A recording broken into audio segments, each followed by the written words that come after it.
So let's start with the session. So first we need to import the required libraries. First we have imported the NumPy, Matplotlib and Pandas, 3 libraries. So then we use the pandas pd.read_csv method to read the CSV file, that is social network ads file. So after reading it, this is the data, how this data looks like. Now in this user ID and gender, both the columns are not important, so we are consider only these 2 columns to predict the outcome. And thus here in independent variable we have the column number 2 and column number 3. This is the column number 2 and 3, and in the dependent variable we have the column number 4, that is the outcome. So this is how the splitting goes. Okay, so now after this we need to split our data into training and testing. So I have splitted the data for 25% for testing and remaining 75% will go to the training phase. So take an independent training set, test set, dependent training set and dependent test set. So after this if I look at my input data okay, if I look at my input data, so this is my input data. If you have a look at, so this input data is having there is a mismatch in the scale. Okay, so actually this particular column, this is having a 5-digit data and this is having a 2-digit data. So if you don't rescale this data to equal scale, so this may lead to the mismatch in the predictions. Okay, because this column gets the higher influence compared to this, because this is just having a 2-digit data. So we'll do the rescaling of this data first. Okay, in order to perform that rescaling, so we are having a standard scalar library. Okay, in pre-processing we have the standard scalar library. We'll import that method and create the object called SC, and will fit both input training data as well as the input test data both to standard scalar. Will pass both the data samples to the scalars, standard scalar. So this will make the data input train train input test. Okay, 1 minute, let me finish this here. No module. Okay, cross validation is not suitable here. Model, 1 minute, model underscore selection. Okay, so this is done. After that, so we have a input test data 2-digit and 5-digit here. Input train data, this is also 2-digit and 5-digit. So now after applying the standard scalar, so let's see that one. So now both come under 0 to 1 scale only. Okay, all data will be in decimals. Okay, so 0 to 1 scale only, the data will be -1 to +1 scale. Normally it will be in the -1 to +1 scale. So let's complete that step. So we have completed that step. Okay, next method is, so we according to the explanation here, so we have cleaned the data, so we provide the training data now. Okay, so we'll need to now import the libraries required.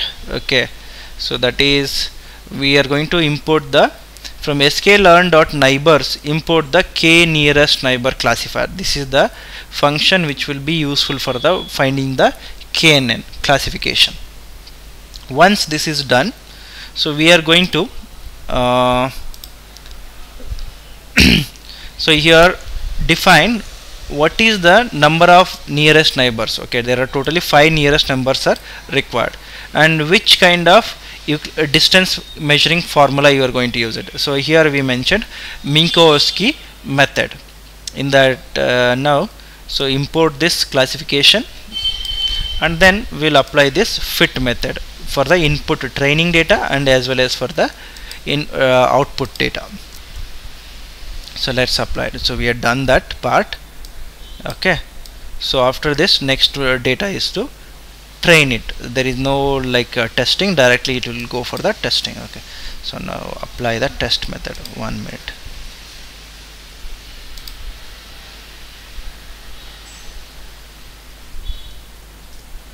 Okay, so let's check the class predicted. This is the class predicted and the original class, that is dependent test data. Okay, so let's check cross validate. Seventh one is having a 1, so this is actual value and this is a predicted, it is correct. And you can see here 25th one, if I go to the 25th one, it is 1. Yes, we have predicted it as 1, but 21st one is 1 here, and actually 21st one is also 1, 23rd is also 1, 25th is also 1, 31 and 32. Yes, 31 is also 1 here, but we have predicted here it as a 0 here, but 32 is 1 here and we predicted 1, so there is a mismatch in class here.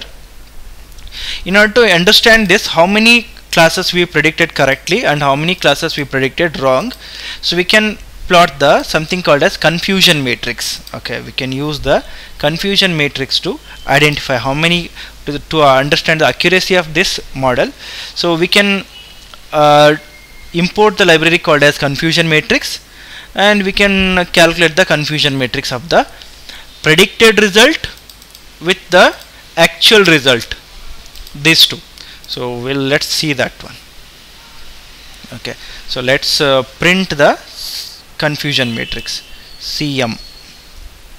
Okay, so here by looking at this, what you can understand. Okay, so confusion matrix tell us how many values we have predicted correctly. Okay, so this is the result, we have got it.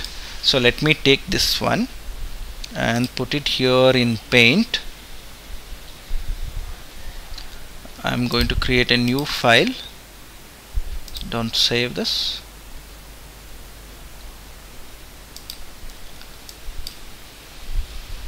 Okay, 64, 4, 3 and 29. Okay, let me write here 64, 4, then 3, then 29. Okay, so I'm going to just increase the font size. Okay, so here let me write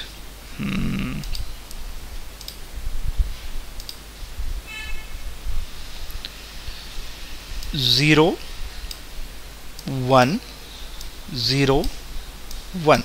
These are the two classes we had. Okay, how many zeros actually were there? How many zeros were there? Actually, how many zeros were predicted as zeros?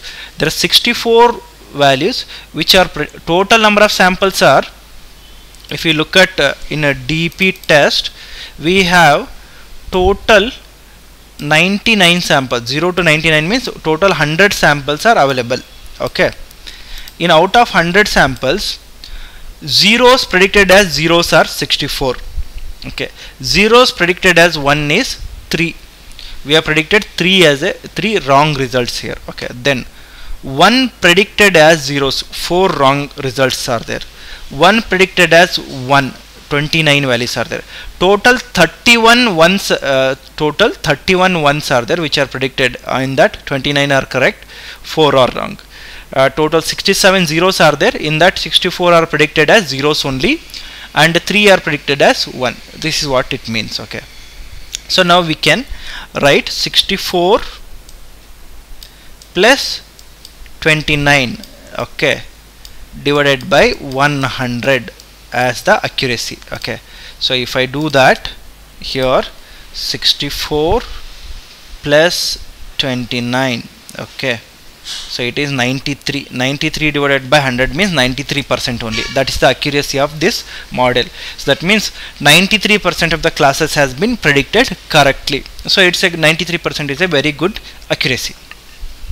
Okay, yes. So this is how we can predict the confusion matrix. We can use the confusion matrix to predict the accuracy of the model.